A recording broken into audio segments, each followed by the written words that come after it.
ආයුබෝවන් ආදරණීය දුවේ පුතේ. පරාක්‍රම කොඩිතුවක්කු කවියාගේ සොඳුරුතම කාව්‍ය නිර්මාණයක් ලෙස දේදුන්න පායාවී හෙටත් පාලම උඩින් කියන කාව්‍ය නිර්මාණය පෙන්වා දෙන්නට පුළුවන්. මේ නිර්මාණය තුළ පෞද්ගලික අත්දැකීමක් වස්තු බීජය කරගෙන මෙම නිර්මාණය අද බැඳිලා තියෙනවා. නොවැළපෙමි ඔබ යන්න වැළප ඇති පළකින්ද ජීවිතේ වැරදුනේ මෙතන විතරක් නොවේ. සූරලා ගෙන යන්න මාහදී පිපුණ මල් නගෙන වසන්තය ඔබට ගෙන යා හැකිද? මේ දේදුන්න පායාවී හෙටත් පාලම උඩින් කියන කාව්‍ය කල්පනයට වස්තු බීජ සපයන්නේ තමන්ගේ ජීවන මම්පෙතෙහි ඉදිරියට පියනගෙන තරුණයෙකුගේ ආදරණීය බලාපොරොත්තුවක් සිඳී බිදී යාමෙන් හටගන්නා ලද අති ප්‍රබල ප්‍රකම්පනයක්. මේ නිසා ඇතිවන සිතේ ආවේග ඒ වගේම මානසික ආතතීන් මේ සියල්ල මැඩගෙන ජීවිතය ජය ගැනීමට තමන් ගන්නා ප්‍රයත්නය මේ කාව්‍ය සංකල්පනාව තුළ ධනාත්මකව ඉදිරිපත් කරලා තියෙනවා.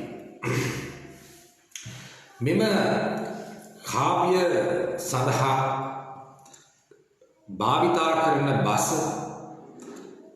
භාෂා ප්‍රබල සංකල්ප රූප ජනනය වනසේ නිර්මාණය කරන්නට කවියා සමත් වෙලා තියෙනවා. පැදිපෙළ ආරම්භයේදීම කවියාගේ සිතේ ජනිත වූ චිත්ත චෛතසික ගැටුම රසිකයා හමුවේ කවියෙන් විෂද කර ඇති ආකාරය දක්නට ලැබෙනවා. නොවැළපෙමි ඔබ යන්න වැළප ඇති පළකින්ද යනුවෙන් අපේක්ෂා භින්න වෙච්ච තරුණයෙකු විසින් සිය සෙනෙහවන්තයින්ගෙන් හෙවත් ආදරවන්තයින්ගෙන් ප්‍රශ්න කරන ස්වභාවයක් කවිය ආරම්භයේදීම දක්නට ලැබෙනවා. තරුණයාගේ සිතේ ඇතිවෙච්ච මානසික ආතතිය සමනය කරගන්නට යත්න දරන මේ තරුණයා තමාට වැරදුනේ මෙතන පමණක් නොවන බව සඳහන් කරනවා. සිය හදවතේ පිපුණු මල් සූරලා ගෙන යන්නේ සිය පෙම්වතියගෙන් ඔහු ඉල්ලා සිටිනවා. තරුණයා විසින් මල් නගන වසන්තය ඔබට ගෙන යා හැකිද යනුවෙන් ඇයගෙන් ප්‍රශ්න කර සිටිනවා. හදී පිපුණු මල් නගන වසන්තය යනු ව්‍යංගාර්ථවත් රූපකාර්ථවත් වදන් පෙළ තරුණයාගේ සිතේ අභ්‍යන්තරයේ පවතින භාව ලෝකය මනවින් ඉදිරිපත් කිරීමට කවියා මෙහිදී සමත් වන බවක් පෙනෙනවා. මේ කවි පෙළේ කතකයා ප්‍රේමාසක්ත තරුණයෙක්. ඔහුගේ හද අභ්‍යන්තරයෙන් මෝදු වෙලා උපදින හැඟුම් කවියා ඉතා පරිස්සමින් උචිත කාව්‍යෝක්ති බවට පත් කරලා තියෙන ආකාරය නම් ඉතා විචිත්‍රයි. නොවැළපෙමි ඔබ යන්න වැළප ඇති පළකින්ද ඔබේ නම අදින් පසු තවත් මට අයිති නෑ. ඔබ නැතද ජීවිතේ නසාගත නොහැක මට. ඔබ යන්න ජීවිතේ සොයාගෙන. පළවෙනි කවියේ පද වැළම උපයුක්ත කරගෙන දෙවන කවිය ආරම්භ කරන්නේ පුන පුනා යොදන්නා වූ අනුප්‍රාසවත් පද සංයෝජනය කරමි. ඔබේ නම අදින් පසු තවත් මට අයිති නෑ යනුවෙන් ඇය සිතෙන් අමතක කර දමන්නට ගන්නා ලද උත්සාහයක් රසිකයාට හැඟෙන පරිදි කවියා කවිපදවල ගොතනවා. ඔබ නැතද ජීවිතේ නසාගත නොහැක මට යන පද්‍ය පාදයෙන් තරුණයාගේ චිත්ත සංතානය තුල ඉපදුණු චිත්ත චෛතසික ගැටුම සමනය කරගෙන සිත හදා ගැනීමට යත්න දරන ආකාරය මනවින් සහෘදයාට ස්පර්ශ කරන්නට මේ කවියා සමත් වෙනවා. කවිය අවසාන පාදයෙන් ඔබ යන්න ජීවිතේ සොයාගෙන යන අනුප්‍රාසවත් වදන් ගොනුවෙන් ඇයට තම ජීවිතයෙන් ඉවත් වී යන ලෙස යලිත් මතක් කරලා දෙනවා. ඔබ යන්න මధుරදර සප්ත ස්වරයක් අරන් ඔබේ රත මැදිරියට මගේ ඉර හදාරන්. ඔබ යන්න මහදතින් වැහි වලාකුළ අරන් කමක් නෑ ඔබ යන්න මගේ ආයුෂ අරන්. ඉහත පද්‍යයේ පද්‍ය පාදයන් හතරෙහිම අරන් යන වදන් අනුප්‍රාසවත් බස්වහරින් සිව්පද ආකෘතියට අනුකූලව නිර්මාණය කරලා තියෙනවා. මధుරදර සප්තස්වර රත මැදිරිය මගේ ඉරහඳ මහදතෙත් වලාකුළ ධ්වනිතාර්ථවත් වූ රූපකාර්ථවත් වදන් බැලින් සංකල්ප රූප සාධනයට මාර්ගය සකස් කරලා තියෙනවා. ඔබ යන්න යන පුනපුනා යොදන ලද අනුප්‍රාසවත් බස්වහරින් හා මගේ ආයුෂ අරන් යන්න තරුණයාගේ මුවට නංවන ලද භාෂණයේ සිය පෙම්වතියගෙන් වෙන්වීම විදදරා ගැනීමට ඔහු සමත් වූ අයුරු කවියා පැහැදිලි කරලා දෙනවා.